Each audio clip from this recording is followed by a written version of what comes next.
म 3 दिन अगाडि गाउँबाट फर्केको। गाउँमा जाँदा गाउँका बालबच्चाहरू कसैको खुट्टामा कसैको हातमा पट्टी बाँधेको, कसैको टाउकोमा टाँका लगाएको 2 दर्जनभन्दा बालबालिकाहरू मैले भेटेँ। र मैले सोधेँ अभिभावकहरूलाई, होइन के भएको, कुनै दुर्घटना भएको हो भनेर मैले सोधेँ।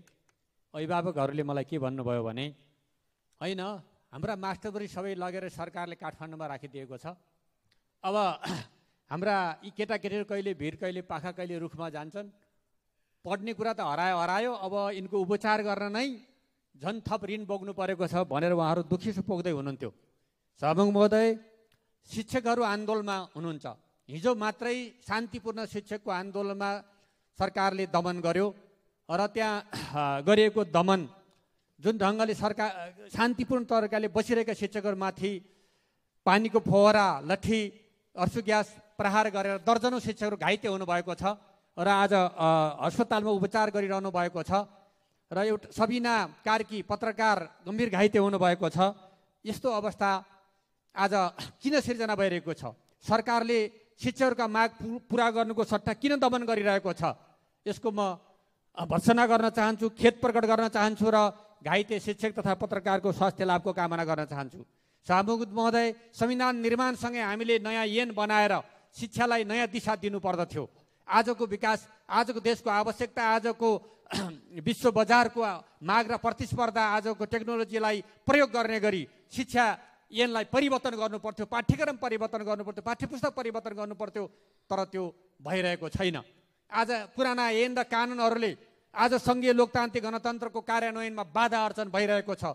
यस्तो अवस्थामा राज्यले नै, यो संसदले नै हामीले ऐन बनाएर दिनुपर्ने बेलामा शिक्षकहरू हामीलाई ऐन देऊ भनेर माग्न आइरहेको सन्दर्भमा उनीहरूको मागलाई सम्बोधन गरेर, उनीहरूका जायज मागहरूलाई पुरा गरेर जानुको सट्टा 3 वटा सरकारहरूले पटक पटक गरेका सम्झौताहरू कार्यान्वयन नगर्ने, धोका दिने र पछिल्लो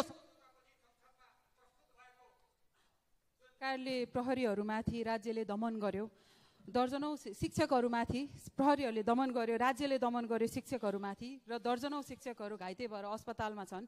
उहाँहरूको मागहरू न्यायोचित र गुणस्तर नखस्किने मागहरू तत्काल सरकारले सम्बोधन गर्नु पर्यो। यो शिक्षाको बजेट कति छ यो आएर सरकारले भन्नु पर्यो र शिक्षकहरूलाई पनि भन्नु पर्यो र पठन पाठनको वातावरण बनाउनु पर्यो। हाम्रो बच्चाहरूको पढ्ने अधिकार गुमिरहेको छ। सम्माननीय सभामुख महोदय, लोकतन्त्रको एउटा सुन्दर पक्ष भनेको यसमा फरक मत राख्न पाउने अभिव्यक्ति स्वतन्त्रता पनि हो।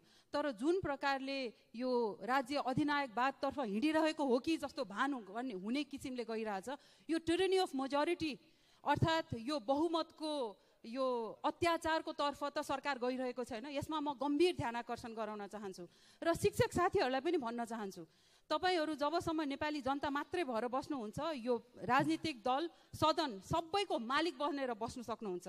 तर जुन बेला राजनीतिक दलको सदस्यता लिएर तपाईँ कार्यकर्ता बन्नुहुन्छ, तब तपाईँ कुनै नेताको उठ बस भन्ने किसिमको एउटा साधारण दास बन्न मात्रै हुन्छ। त्यसकारण म शिक्षक साथीहरूलाई पनि भन्न चाहन्छु, शिक्षा ऐनमा लेखिएको कुरा तपाईँहरू पनि पालना गर्नु। राजनीतिक दललाई भन्न चाहन्छु, राजनीतिक दल सम्बन्धीको ऐनले जुन भनेको छ शिक्षकहरूलाई राजनीतिक सदस्य दिनुहुन्न, त्यसको पालना गर्न भन्न चाहन्छु र राज्यलाई अधिनायकवादतर्फ तपाईँहरू लम्किँदै हुनुहुन्छ, यसमा आपत्ति पनि जनाउँछु र शिक्षकहरू माथि भएको यो दमन तुरुन्त यसमा राज्यले मम गरोस् र जे कुरा गरेर शिक्षकहरूलाई फिर्ता विद्यालयमा पठाउन मिल्छ त्यसको वातावरण सृजना गरोस् भनेर माग गर्न चाहन्छु। धन्यवाद।